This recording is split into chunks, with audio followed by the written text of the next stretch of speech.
Well, thank you guys all for being here. Appreciate you guys taking some time out and just coming in and being a part. So my goal and my hope for these next 6 weeks to do this is number one, just to give some practical information to you guys, help you guys out, learn from each one of us together. All of us are a different ministry location, different ministry venues. All of us have different roles, and so just wanting to provide an opportunity to learn together. At the same time, to connect with one another. I know for a lot of people in ministry, it can be very lonely. It's somewhat of an isolated job. We don't always have people that we can go to, confide in, have conversations with. And so my hope is that this becomes a little bit of that, a little bit of a safe space for everybody to just spend some time hanging out, getting to know one another, growing, but then also being a resource for each other, being somebody that if we are running into trouble and challenges that we can process them here in a safe place. And at the same time, that's even one of the things that I want to do as we go through this, things that you guys are dealing with right now in your ministries, challenges that you're maybe wanting some insight in, or maybe some challenges you can't quite see the other side of, that you bring it to this group and we can put all of our heads to it and see if we can find an answer for you. So hopefully it'll create faster solutions for you guys.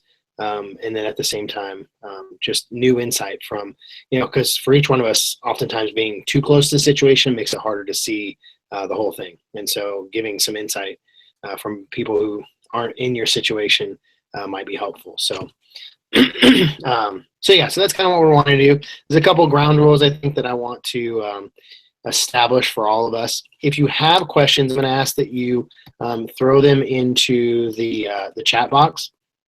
And if you can do bold out your questions, I'm not sure if it will let you do that, but if it will let you do that, go ahead and do that. I want to find it will help me to locate the questions in the midst of the conversation. So as you guys are chatting in there, if you have a question, if you can somehow either bold it, or if it doesn't allow you to do that, put 3 asterisks next to it, then I can see it quickly and come to the question. So go ahead and do that if you guys have a question. At the same time, we're all different places in our ministries, different areas. Some of us are at the very front end. Some of us are at the end. Some of us are, smattered in between. One of the things that I'm asking is that we be respectful of each other, especially in times where we disagree, because we're not all going to agree. We all come from a little bit different denominations and even a little bit different theology. And so if we do come across things that we're disagreeing on, that's all right. And I'm okay with the discussion. I just want us to be respectful of each other in the middle of that. And then if you can keep the chat box on topic too. So, I would prefer not to have a side conversation going on with you guys while we're all on here together. My hope is that we build a relationship enough that side conversation can happen, outside of this. And so you guys will be able to connect with one another and that type of thing. So, and I'm going to be as open and honest as I can. As I process through some of the material and as we talk and as we have discussions, I'm just going to lay it out because I have the philosophy that if I can be open and honest, it's going to be more helpful for others. Now, obviously, there's going to be times where there's information I can't share because it's not mine to share. But for the most part, if I can share my heart, my struggles, anything like that, I'm going to, because I think it'll be helpful for each of us. And so, So for today, I just wanted to kind of dive in some of my research and some of my surveys and things. One of the things that keeps coming up across the board is people want to have more time with their family. People in ministry, one of the biggest struggles is, they say, I love ministry and I love what I do and I love everything that comes with ministry. I just wish there was a way to do it where I had more time with my family. And so, and I'm assuming that all of you can kind of concur with that on a certain degree, that you just wish maybe it's not even have more time with your family. Maybe it's just have more time for to do things you enjoy, maybe more time for a hobby or more time to, I don't know, whatever it is you do, but ministry is sucking up all of your time. And so I want to give us just a couple practical ways that we can combat that, a couple ways that we can create more time in the midst of ministry. Because as we all know, ministry is really a 24/7 job. It's all the time. Yeah, people people do not ever stop living. And so our jobs continuously go all the time. And so the first thing that we can do to increase more time, we're going to look at the one thing and then 3 ways that we can do it. And that's decrease the number of direct reports we have. So, so in the chat box, if you guys can all just put in your chat box, how many people directly report to you? Just real quick.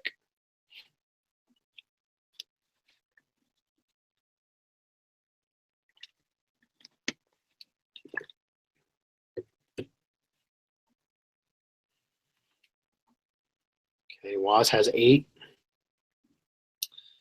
Makai has 3.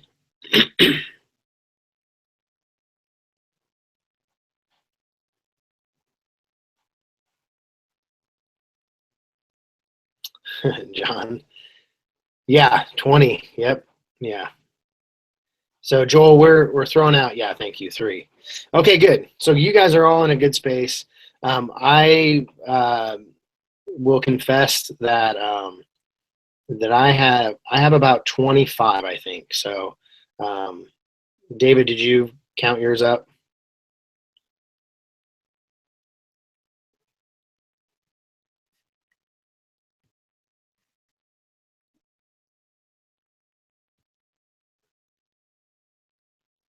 Oh, because you're on the mobile. Yeah, sorry, dude. I don't know what to tell you. I've had a hard enough time just dealing with my stuff. So, but so, in preparation, then I'm mapping out how many I had, and it was about 25 to 30. And I thought, okay, so what we're talking about today is at least relevant for where I am, because there are way too many people directly reporting. And when we say that, so direct reports, we say people that when they go up the organizational chart, you're the next person. And so, so if you're topping out at 10 or more, you probably have too many. And so there's 3 things that I'm going to give you guys today that can help you decrease your number of direct reports. And none of these are going to be groundbreaking. You're all going to know these, but a lot of times what we know, we don't always apply. And so this is, at very least, it's a reminder. So the first thing that we can do is we can train new leaders, obviously. Obviously, we can all train new leaders. All of us can put the time and the effort into developing other leaders. One of the problems that we often run into is we do not have, how do I say it? We don't have people that are capable of being trained to be leaders. Would that be accurate with where you guys are? Yes. A lot of volunteers, not as many leaders. For you guys, what would you say differentiates between people who are good volunteers and people who are qualified to be trained as trusted leaders?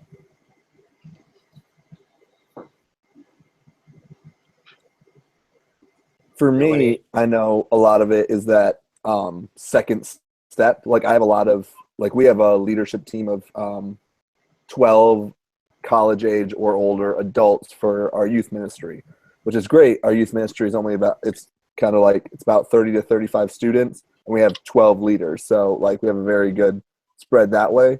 But there are probably 4 or 5 of them where I could say, hey, you are in charge of blank, and then they can kind of fill in the gaps. Mm-hmm. Where a lot of them are very willing to serve, but you almost have to step by step. They're not necessarily the go-getting personality, very willing to serve, very willing to do whatever is asked of them, but aren't necessarily at the place yet where they feel like they can, hey, we're having a youth retreat and we need to get food.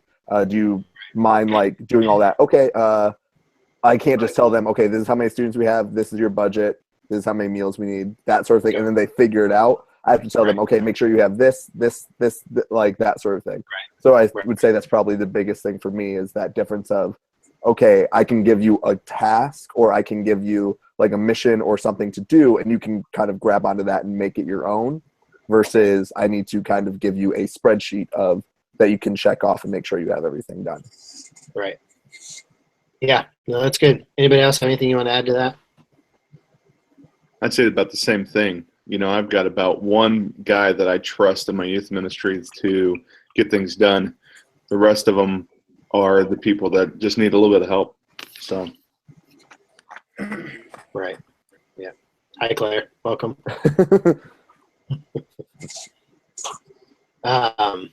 Okay. Well, so a few things we can do and help when it comes to training new leaders. The first one is have a systematic approach. So how many of you have a systematic approach right now for leadership development? Micaiah saying yes. Waz is kind of. Our church does, but I don't. Okay. Hey, John, for you, did you guys have a systematic approach to your leadership development? Well, I'll answer that a couple of different ways. At the church that I'm just now starting with, one of my tasks is to develop a year-long leadership development program that goes through pretty extensive assessments, helping each person realize, how they're gifted and how God put them together for leadership, and then going through actual training and hands-on, leadership tasks that they'll be doing. But through the last two churches I was at, I really take a stand as a leader who I come alongside the people I'm training to where they're never fully by themselves. However, I give them quite a bit of latitude in what they're needing to do. I set them in motion and I stay close to them, but then I let them work so that I can go off and be doing the other things that I need to do as well. Right. Good. So probably more of a mentor model, would you say? Yes. High on modeling. Yeah. Which probably the challenge with that is there's only so many you can do at a time with that. Well, I move pretty quickly, so it's worked out. So maybe for most people, I don't know. Somewhat limiting. The caffeine amount helps. Right. But yeah, and there's lots of different ways to approach whatever that system is. I think that it will depend obviously on the size of your church, the size of your ministry, how many people. I mean, if you're needing to train, 2 people a year, well, yeah, the modeling actually would probably be the best approach. But if you're trying to train 10, 20, 50 plus, right, you need some sort of systematic approach that's going to move people through the process in a relatively quick way without compromising the quality of the development. Right. And that's what I'm in the process of developing at the church I'm at right now. Yeah, good. Yeah. So then if you have a systematic approach, the next step is to be consistent with it. I don't know about you guys. I know I've been in situations where we've created a system, we funnel people into it, and 6 months, a year, maybe 2 years kind of fizzes out, and we're trying to figure out what the next thing is. And so trying to figure out a way to be consistent, and if you find that it's not working or it's not viable or it's not sustainable, creating a replacement for it before it fizzles out. Because if you don't replace it before it fizzles out, then you lose the momentum of the system itself. And then the other thing is to create an easy access to it. So I know for myself, growing up in church and, a lot of the churches that I've been in, a lot of times it was, hey, we're going to start a discipleship class, or we're going to do a leadership training class, and it's going to start in January, and it's going to end in May. And if you miss it on the January, then, you got to wait until the fall, or you got to wait till next January for it to pick up. And so what the problem is that we're not able to capitalize on people who are ready to go right now. Somebody gets saved, or somebody, feels God's pushing them, and they say, hey, I want to get involved in leadership. And the response that we give, well, great, in 3 months, you can jump into this process. And so it's better to have an easy access process. So whether it's an ongoing thing that they can jump in at any point, whether it's, here at the church, what we use is a one-on-one coaching system. So, wherever you are, whenever you're ready to go, we have coaches ready to jump on board with you and take you through it. And so having easy access for when people are ready to jump in, when God's moving on them. So that's the first one. So train new leaders. The second one is to delegate to those leaders. Looking around at the group that's with us, I don't know that there's many of us, but how many of you would say you're more of a type A personality. Would any of you say that? John, yeah. Waz, no. No. Micaiah, no. No. Joel, definitely not. David, not so much.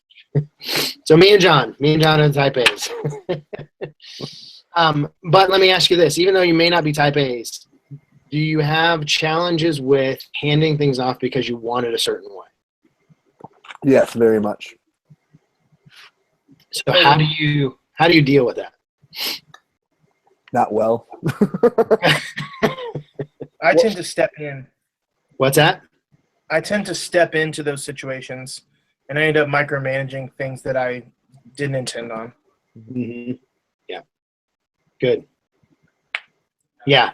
No, and I, again, John, you can testify for you, but being a type A personality, that's probably one of the biggest challenges that I had in my development of leadership was I realized that in order to do what I wanted to do, in order to be as capable as I wanted to be, I had to learn how to delegate and then trust those that I delegate to.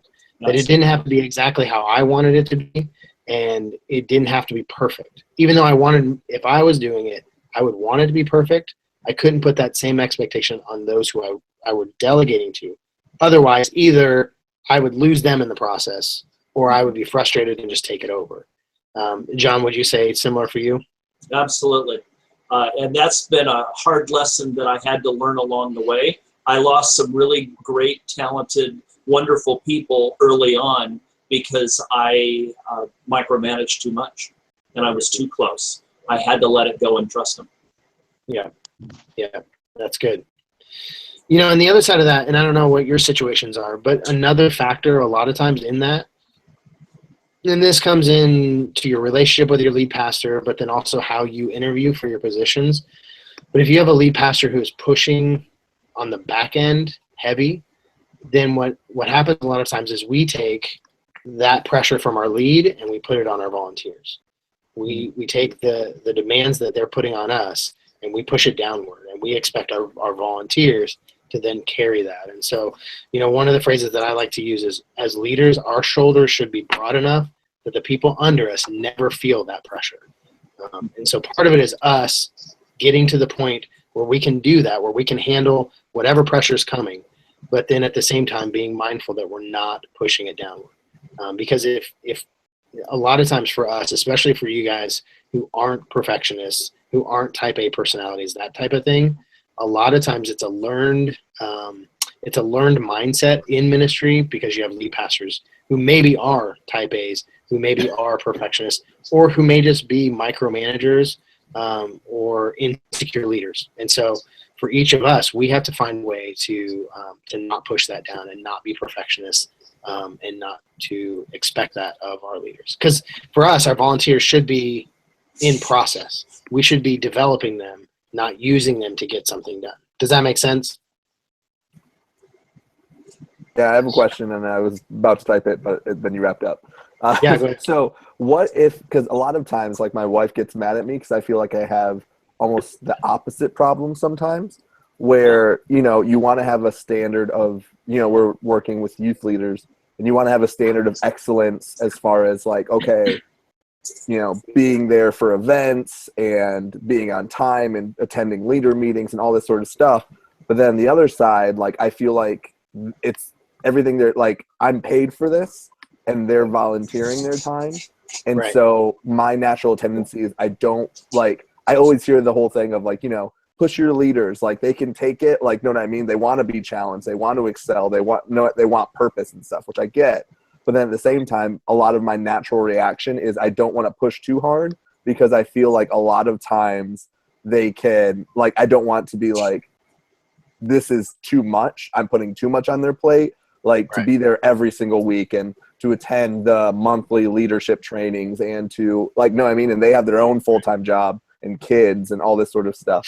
And so I don't want to push too much or expect too much. But then at the same time, like, I don't, like, we had to recently, I don't want to say, like, let go, but, like, had to ask one of our leaders to step down because it was getting to the point where I would assume they weren't coming to an event. Right. And then, like, they were always great, hey, because they were a college student, so they had class and work and all this sort of stuff. But I had to sit them down and say, hey, like these are sort of what we expect of you, and you haven't been able to. And if you need to take a season off to kind of get through school and all that, that's fine. But like my natural tendency is I don't want to push too much because I'm afraid that, you know, like I said, we have like 12 leaders, which is great, but I don't want to push so hard that it's like me, my wife, and one other person because no one else is like, you know, it's just too much or too overwhelming. So that's one thing that I struggle with a lot, is almost like the opposite of that, is pushing too much. Right. Well, and I think it's a fine balance to find. You know, and you know, the way I kind of look at it is you have to have high expectations. And part of that is because people want to be part of great things. If your expectations are low, then it communicates this isn't a great thing. This isn't an important thing. This isn't a valuable thing. And so when they start looking at what am I going to put my time towards, it's easy for them to say, man, I'm just involved in the student ministry. But it's not really that big a deal because we've communicated that. So on one end, you need high expectations to communicate this is valuable and your time in it is valuable. At the same time, we also have to take into account where our leaders are. You know, like you said, some of them have kids, some of them have, you know, crazy jobs. Some of them, you know, there's quite honestly, some of them don't have the capacity to manage everything on their plate. And so we have to be able to understand how to balance it. And so what I like to do is create clear expectations with my internal understanding that flexibility is necessary at times. What I also look for is that flexibility becoming habitual? So are the leaders taking advantage of the flexibility and making it a habitual thing where they're not following through? And especially for those of you in student ministries, are they communicating then to the students by their behavior that this is not important or this is not worth your time, something like that? Mm-hmm. And so I think finding that balance, because everybody, you know, the mantra that they say is, you know, they want boundaries, they want expectations, they want to be pushed, all of those things. A lot of times the pushback that we receive is more the self-doubt that they have that they can come through. And so some of that is us finding abilities to encourage them and to build their confidence while also holding them to the standards that we create. And then again, remaining flexible in the midst of that. Okay, thanks. Okay. So then, and this kind of goes to the last thing on here with delegating to leaders. It goes along kind of with what we just said, is number one, praise first and give guidance second. Again, for me, I have a tendency to tell you what you need to do differently and then say, but man, you did a great job. And I just know that doesn't quite communicate my heart. But again, my personality lends more towards I see where the breakdown is, or I see where the problem is, or I see where the gap is. And so I have a tendency to go that direction. But if we praise first and then give guidance second, and really honestly, if we can do that in two separate occasions. So in the moment when whatever's going on, whatever's happening, we say, hey, that was great, did a great job, and point out all the things that were great.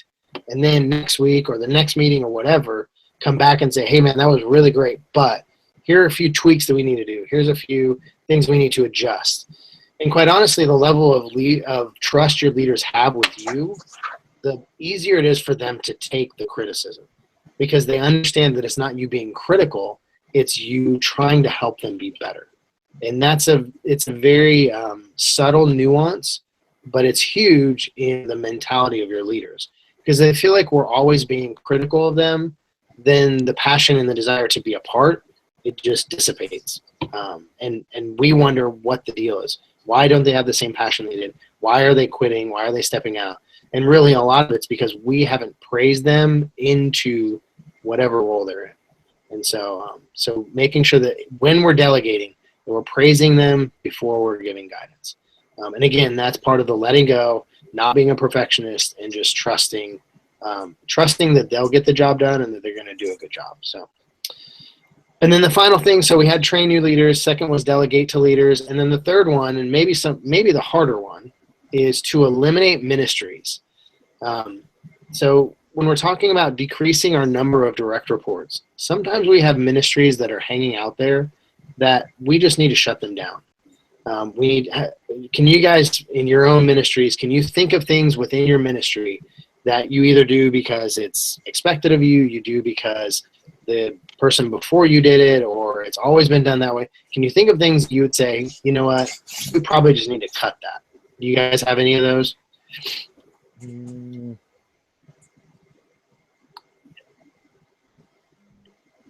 No, Sure. you guys are running full efficiency. Yeah, exactly. Everything we do is perfect and needed.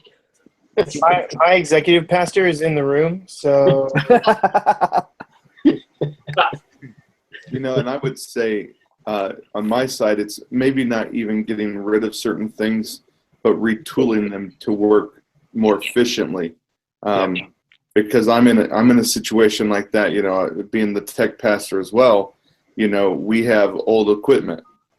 So it really takes a lot more time, and it's got a lot of headache. But, as we're saving up money to buy new equipment, what's going to happen is it's going to take our time from this big to about that once we get things that are going fast. So sometimes it's even just a retooling the ministry or rethinking what it's capable of doing.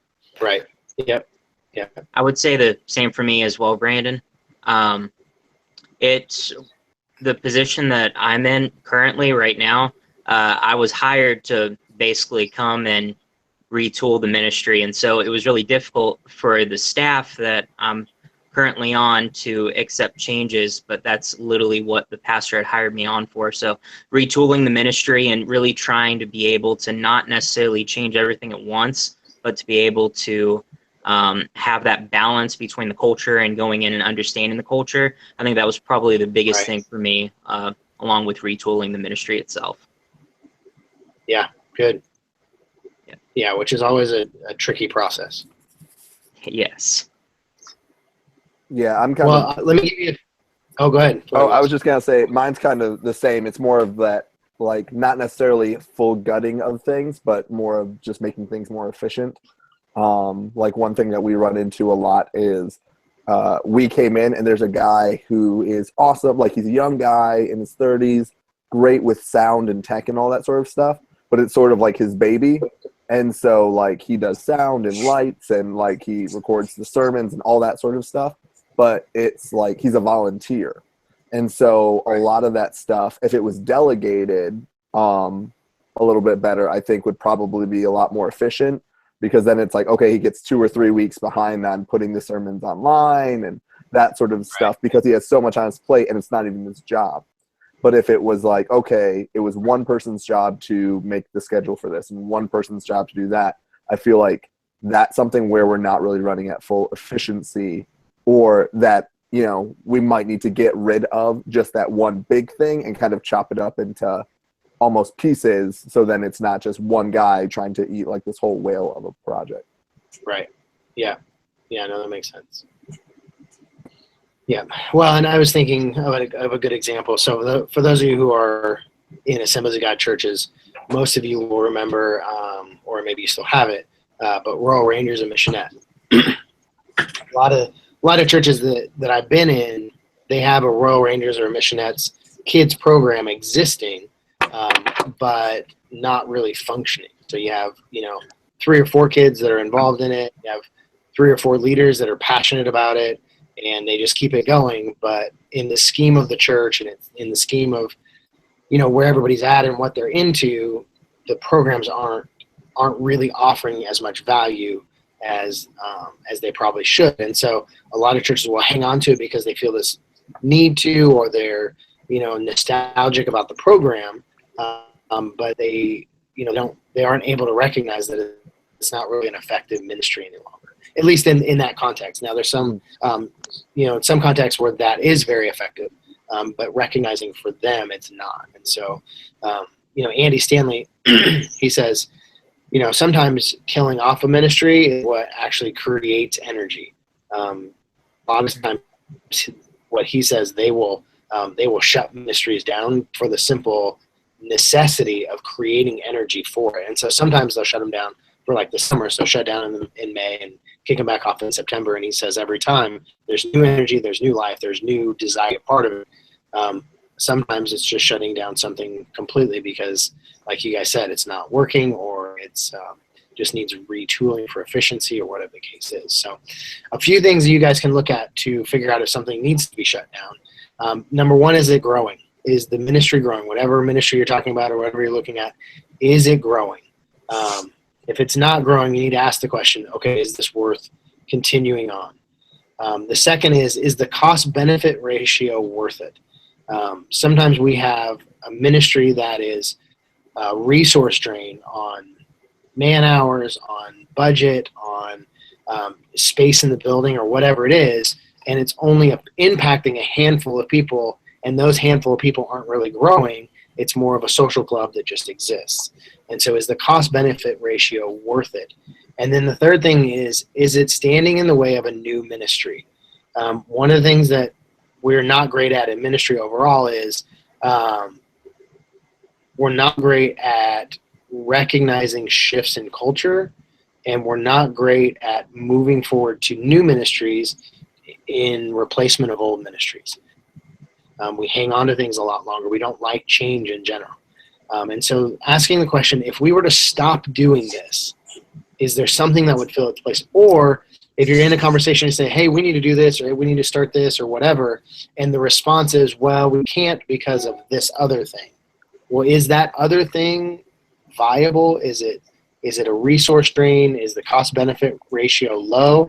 And if that's the case, then maybe you've stumbled upon a ministry or initiative that needs to be discontinued, or at the very least take a break for retooling and restructuring. So those are just a few guides on if you have something currently going on, then maybe you should shut down. So David has a question: how do you handle someone who has expressed the need for a certain ministry and have even volunteered to help manage it? I'm assuming, but the question is they're not qualified. Is that what you're? I can elaborate too. I think a lot of times I'll have someone who already volunteers, who will say, hey, why don't we do this? I think this would be really good. And it's normally one of those things that, oh yeah, that would be great. If we had the people to do it, and the manpower to make it happen. Right. And the realization in my head is we don't have that. And, even though they seem to think that it needs to happen, Right. it's not super feasible. Mm-hmm. And for me, I have a hard time basically telling them no. Right. That's what it is. It's just telling them no without making the need that they brought forward sound unimportant. Right. Yeah, I really struggle with that, because a lot of times I feel like I've totally snubbed people or made them feel like, oh, that was a dumb idea. Right. Or the opposite end, where I've agreed to go along and try something that I know is probably going to not work. Right. Yeah. No, and I think, that's a tough line to walk, because on both ends you're not really doing your ministry a good service, because either you're going to create tension with that leader, or you're going to do something that is probably not the best use of time and energy. And so a couple ways that I looked at it is, somebody comes to me and says, hey, we should be doing this. Well, if it's something that, like, if it's someone who comes to me and says, hey, we should be doing this, and they're not involved somewhere, or whatever they're involved in, we can replace them, then my response is, man, that's a great idea. You should start that, or you should head that up. Because that will do one of two things. Either it will give them the permission and the insight to say, all right, let me do it, and they do it. Or two, they don't want to do it. They just want you to do it. And if they don't want to do it and you can't do it, then it kind of dies off right there. Because and it's easy to explain that. Somebody says, hey, we should do this. And you say, that's a great idea. You should do that. And their response is, well, I don't have time to do that. You're like, oh, man, that's too bad, because it's a really great idea. I would love to do that, but it's just not fitting into our current ministry, our current schedule, whatever. But putting it back on them increases the possibility they may just do it. And it may just take a little resourcing on your end. The other side of that, though, is, they come to you and maybe they aren't qualified, maybe they're not trained, maybe they just have no prayer of doing it. Some of that is just kind of letting them down and say, that would be a great idea if we could do it. But here's how it doesn't really fit into our vision. or this is how it doesn't fit into what we're currently doing. Jim Collins for Good to Great, he talks a lot about the hedgehog concept of, those of us, especially in ministry, who just try to do things that don't fit into our vision, but we do them simply because people want us to, means that the one thing or the handful of things that we're really good at and that we should be doing, we start doing at a lesser value. And we start compromising the core part of our ministry because we're spending time in all these offshoot things that people have ideas for, that we somehow feel obligated to do. And so, so I think more directly, David, to your question, I think on one hand, you have to find a way to graciously say no and excuse yourself from feeling guilty for it. Yeah. Each one of us are kind of the gatekeeper of our ministry. And just because somebody has a great idea that they want to put on our plate to do, doesn't mean that in any way we should do it. So anybody else have any thoughts on that? Well, I also, go ahead. No, you go ahead. You're fine. I also think that we have to be very, trying to think of the word, we have to be very mindful of the whole reason why we are in ministry and all, in especially doing the ministries we are doing, that yes, some of them are human-led and that, but is it also God-centered? And we can't forget that, because I believe that sometimes, because I'm a dreamer.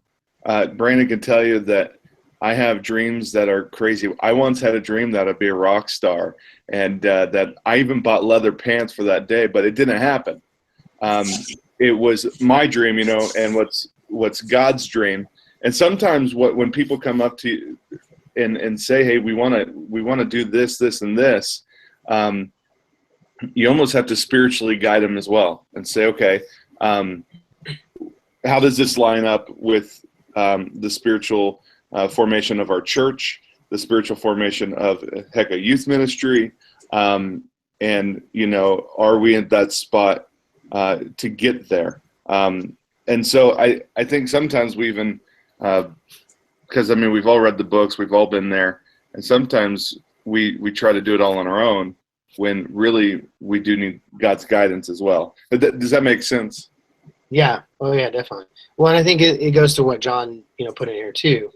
It comes, is it in alignment with what our priorities are? Because, each one of us are chosen by God to lead our ministries, and if we're doing it right, then we're listening to him in the direction he's giving us. And so, we have to ask the question, just because Joe Schmo comes to me and says he wants us to do it, it doesn't trump what God is guiding us to. And is what this person bringing to you, is that moving you towards or away from the vision that God has given you for that ministry? And if it doesn't move towards, then we have to find, again, a gracious way to say, that's a great idea, and I'd love if we could do it, but it just doesn't fit into where we are and what God has called us to. And there's no real way to handle that to where you guarantee no kickback. Because some people, they just want, their thing. Or, a lot of times it's they see a need, or they see a deficiency, or they see something, and, or they see something at another church and it's working there. And so they say, hey, we have to do that. And they're not in the position that we're in, and they don't see what we see. And part of it is, like Joel, you just said, part of it is helping them from a spiritual, pastoral perspective to bring them into alignment with what we're doing and help them understand that this thing doesn't fit that. It's a great idea. It just doesn't fit. And it comes, a lot of that's just experience of massaging the situation. Any other thoughts on that? I actually just had a conversation with one of my directors about one of our interns who has had some really, really great ideas. And the cool thing about our interns, they're preparing for ministry. And so what I informed the director to tell them was, hey, that is such a great idea. It doesn't really fit in our current ministry context, but here's how it would fit if it were to work. And so we kind of labeled out how that idea would work in an ideal ministry context for them, because eventually they themselves want to be pastors. And so we didn't want to like squash the idea because it is a good idea, but it's just not going to work where we're currently at. So that was a conversation I just had yesterday with one of my directors. Yeah, that's good. And that's a good point. You know, every great idea doesn't fit into every ministry. It may be a good idea, it just doesn't fit. So, so good. Well, any other thoughts or questions? Excuse me.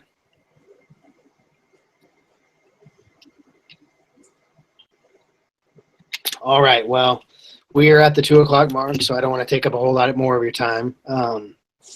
Sorry for the technical side on the front end. We will get that figured out for next week. But yeah, we will come back here next week at the same time.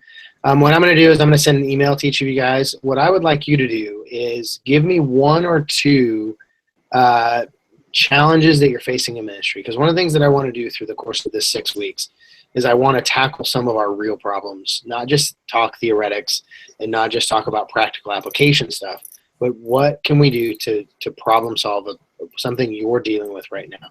And so so I'll send an email out in the next few days. If you guys can just send me back, again, 1 or 2 real problems that you're facing in your ministries now, and then we'll try and tackle them over the course of the 6 weeks. All right?